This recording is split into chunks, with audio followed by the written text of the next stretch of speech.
ಮನೆಯಲ್ಲಿ special occasion ಇರ್ತದೆ, birthday ಇರ್ತದೆ, ಅಥವಾ ಮಕ್ಕಳು ಸ್ಪೆಷಲ್ ಆಗಿ ಎಲ್ಲೋ ಟ್ರಿಪ್ಪಿಗೆ ಹೋಗ್ತಿರ್ತಾರ. ಈ ಶುಭ ದಿನವನ್ನ ನಾವು ಸೆಲೆಬ್ರೇಟ್ ಮಾಡ್ಲಿಕ್ಕೆ ಇವತ್ತು ನಾನು ನಿಮ್ಗೆ ಒಂದು ಕೇಕ್ ರೆಸಿಪಿ ಹೇಳ್ಕೊಡ್ತೀನಿ. ಇದಕ್ಕ ಡ್ರೈ ಕೇಕ್ ಮತ್ತೆ ಟ್ರಾವೆಲಿಂಗ್ ಕೇಕ್ ಅಂತಾನು ಕರೀತಾರೆ. ಇದು ಬಹಳ ದಿನ ಕೆಡೋದಿಲ್ಲ. ಇದು ಒಂದು ಪಿಕ್ನಿಕ್ಗೆ ಒಳ್ಳೆ ಆಪ್ಷನ್. ಇದು ಎಲ್ಲಾದ್ರೂ ಟ್ರಿಪ್ಪಿಗೆ ಹೊಂಟ್ರೆ ನಿಮ್ಗೆ ಬೇಕಾದವ್ರಿಗೆ ಇದನ್ನ ನೀವು ಗಿಫ್ಟ್ ಆಗಿನೂ ಕೊಡಬಹುದು.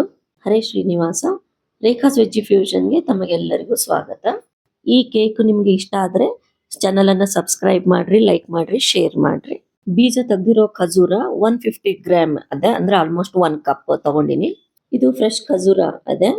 ಇವಾಗ 200 ml ಮೆಜರಿಂಗ್ ಕಪ್ ತಗೊಂಡು ಅದ್ರಲಿಂದ 1 ಕಪ್ ಬಿಸಿ ಹಾಲು ಇದ್ರೊಳಗೆ ಹಾಕೋಣ. ಯಾಕಂದ್ರೆ ಈ ಖಜೂರ ಮತ್ತು ಬಿಸಿ ಹಾಲು ಒಟ್ಟಿಗೆ 1 ಗಂಟೆ ನಾವು ಮುಚ್ಚಿಟ್ರೆ ಸ್ವಲ್ಪ ಖಜೂರ ಇನ್ನೂ ಸಾಫ್ಟ್ ಆಗ್ತದೆ.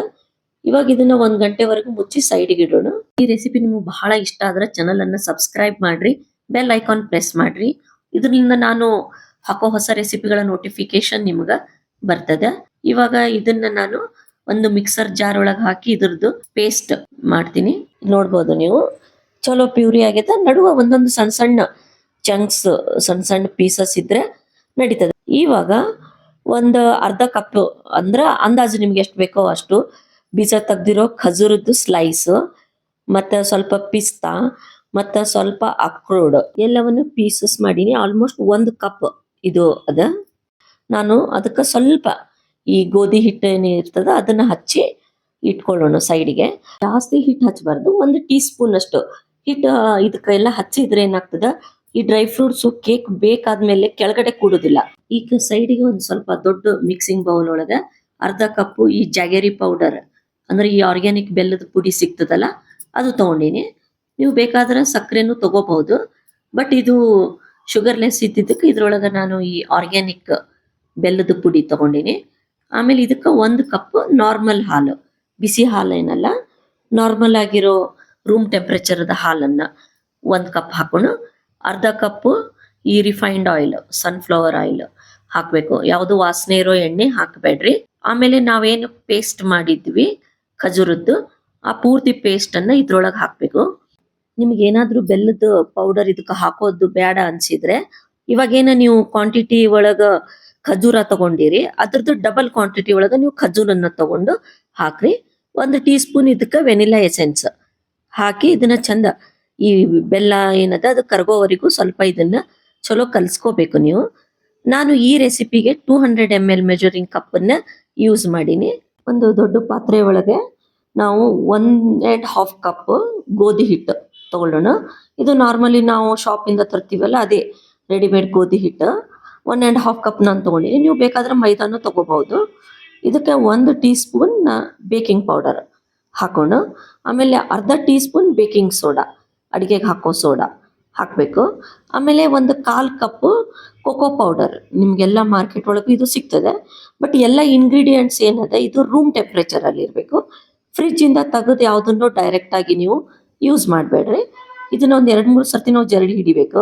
ಏನಾದ್ರೂ ಲಮ್ಸ್ ಇರ್ತದೆ ಅಥವಾ ಏನಾದ್ರೂ ಕಸಗಳು ಇರ್ಬೋದು. ಆಮೇಲೆ 2-3 ಸರ್ತಿ ನಾವು ಇದನ್ನ ಜರಡಿ ಹಿಡಿಯೋದ್ರಿಂದ ಇದ್ರೊಳಗೆ ಏರಿಯೇಷನ್ ಆಗಿ ನಾವು ಮಾಡೋ ಕೇಕ್ ಬಹಳ ಸ್ಪಾಂಜಿ ಆಗಿ ಇರ್ತದೆ.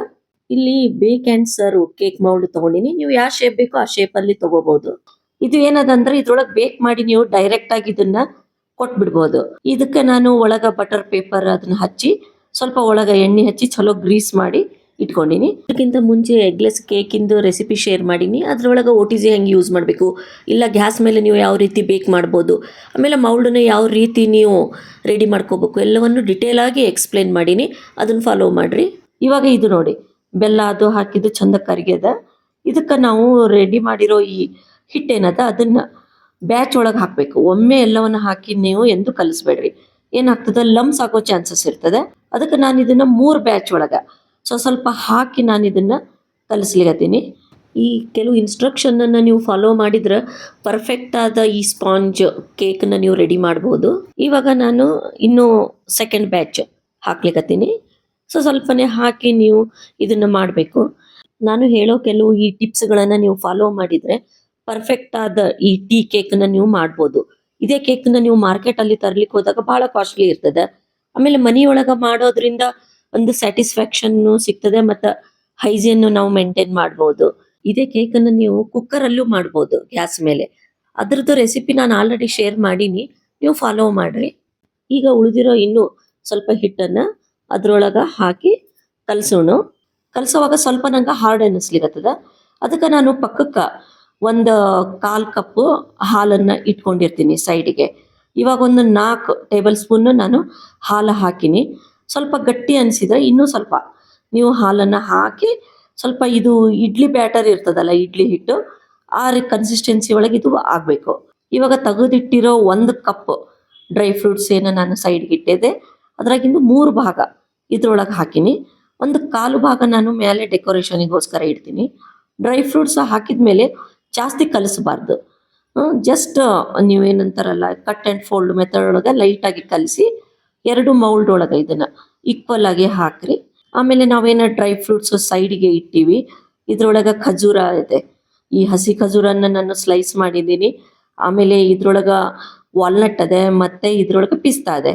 ಅದು ನಿಮ್ಗೆ ಎಷ್ಟು ಕ್ವಾಂಟಿಟಿ ಬೇಕೋ ಅಷ್ಟು ಕ್ವಾಂಟಿಟಿ ನೀವು ಅದನ್ನು ತಗೊಂಡು ಅದ್ರ ಮೇಲೆಲ್ಲ ನೀವು ಡೆಕೋರೇಷನ್ ಹಾಕಬೇಕು, ಎಷ್ಟು ಬೇಕೋ ಅಷ್ಟು. ಇದು ಒಂದು ಸ್ಪೆಷಲ್ ಕೇಕ್ ಅದ. ಈ ಕೇಕನ್ನು ನೀವು ಒಂದ್ಸತಿ ಟ್ರೈ ಮಾಡಿ ನೋಡ್ರಿ. ನೀವು ಅತಿ ಪ್ರೀತಿಸೋ ವ್ಯಕ್ತಿಗೆ ಇದನ್ನು ನೀವು ಗಿಫ್ಟ್ ಆಗಿ ಬರ್ತ್ಡೇ ಒಳಗಾತು ಯಾವಾಗೂ ಇದನ್ನು ನೀವು ಗಿಫ್ಟ್ ಆಗಿನೂ ಕೊಡ್ಬೋದು. ಇವಾಗ ಇದನ್ನು ನಾನು 170 ಡಿಗ್ರಿ ಪ್ರೀ ಹೀಟೆಡ್ ಓವನ್ನಲ್ಲಿ ಒಂದು 40 ನಿಮಿಷ ಇದನ್ನು ನಾನು ಬೇಕ್ ಮಾಡ್ಲಿಕತ್ತೀನಿ.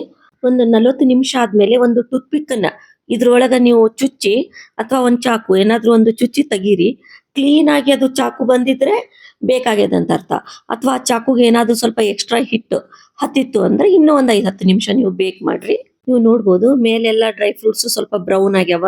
ಆಮೇಲೆ ಕೇಕ್ ಏನದ ಅದು ಸೈಡ್ ಇಂದ ಸ್ವಲ್ಪ ಬಿಟ್ಕೊಂಡದ, ಅದರ ಅರ್ಥ ಕೇಕು ಚಂದ ಬೇಕಾಗ್ಯದ ಅಂತ ಅರ್ಥ. ಪೂರ್ತಿ ತಣ್ಣಗಾದ್ಮೇಲೆ ನೀವು ಇದಕ್ಕೊಂದು ಫ್ರೆಶ್ ರ್ಯಾಪ್ ಹಾಕಿ ರಿಬ್ಬನ್ಸ್ನಿಂದ ಅದನ್ನು ಡೆಕೋರೇಷನ್ ಮಾಡಿ ನೀವು ಗಿಫ್ಟ್ ಆಗಿ ಇದನ್ನು ಕೊಡ್ಬೋದು. Thank you.